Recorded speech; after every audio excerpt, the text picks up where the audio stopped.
लोगों का जो चैप्टर है एल्डिहाइड कीटोन और कार्बोक्सिलिक एसिड, ठीक है। अगर इस चैप्टर की तुम लोगों ने हेडिंग नोट कर रखी है या देख रखी है तो ये चैप्टर दो पार्ट में डिवाइडेड है, ठीक।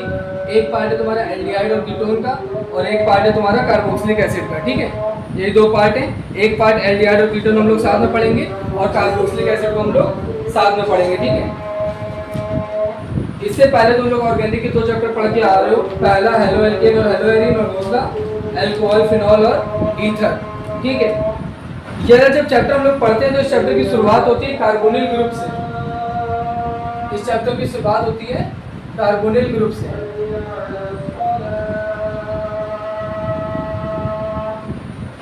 क्या है carbonyl group?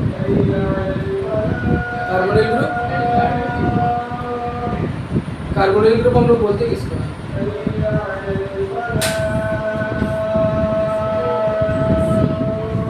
CO।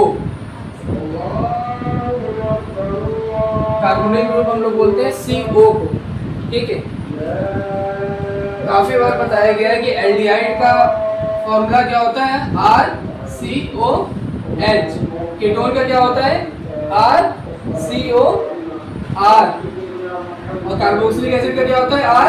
RCOOH। Clear है ना?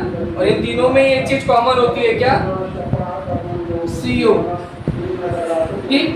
और इस CO का ही मतलब क्या है? कार्बोनिल ग्रुप, ठीक। तो एल्डिहाइड कीटोन और कार्बोक्सिलिक एसिड की शुरुआती किस नाम से होती है? कार्बोनिल ग्रुप से, ठीक है। तो बुक के पहले पैराग्राफ में लिखा भी है, ऐसे करके बना हुआ है, ठीक। इधर देखो, ये एक्चुअल CO का बॉन्डिंग है, किस हिसाब से दिखाई गई है? C के साथ ऑक्सीजन की डबल बॉन्डिंग होती है जस्ट बिकॉज ऑक्सीजन को 2 इलेक्ट्रॉन चाहिए होता है अपने वैलेंस कंप्लीट करने के लिए और कार्बन को 4 इलेक्ट्रॉन। तो 2 इधर से मिल गए और 2 इधर बॉन्डिंग बना लेगा कार्बन। अब इधर कार्बन किसी से भी जुड़ सकता है, ठीक। इधर कितने भी कार्बन जुड़ सकते हैं, इधर कितने भी हाइड्रोजन जुड़ सकते हैं, ठीक है। तो ये है एक्चुअल कार्बोनिल ग्रुप का फॉर्मूला जो तुम्हारे बुक में मेंशन है।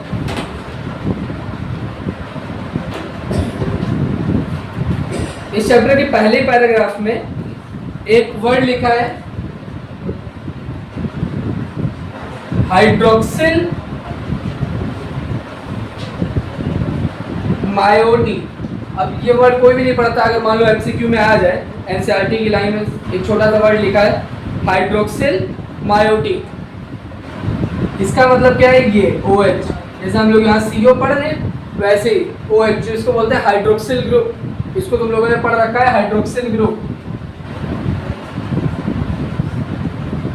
इसी को ही क्या बोल दिया एनसीईआरटी ने? हाइड्रोक्सिल मायोटी। याद रखना, ठीक है। ये नाम याद रखना, छोटा सा नाम, ठीक।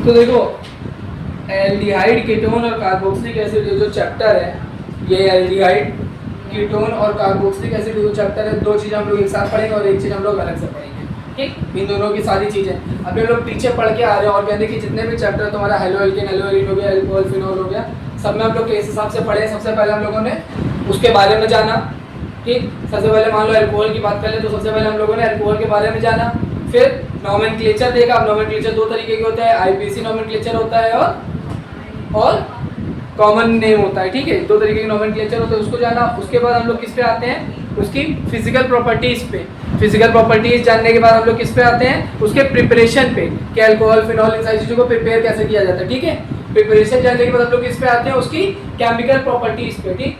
इसी हिसाब से हम लोग पहले एल्डिहाइड और कीटोन की सारी चीज़ों, इन्हीं सारी चीज़ों को जानेंगे और उसके बाद लास्ट में चैप्टर 2 पार्ट में डिवाइड है, एक ये होगा इधर का और फिर लास्ट में हम लोग कार्बोक्सिलिक एसिड की इन सारी चीज़ों के बारे में जानेंगे, ठीक है। चैप्टर शुरुआत होने से पहले कुछ नाम यहाँ पे दिए गए हैं, इन नामों को जान लो, इनके केमिकल फॉर्मूला जान लो।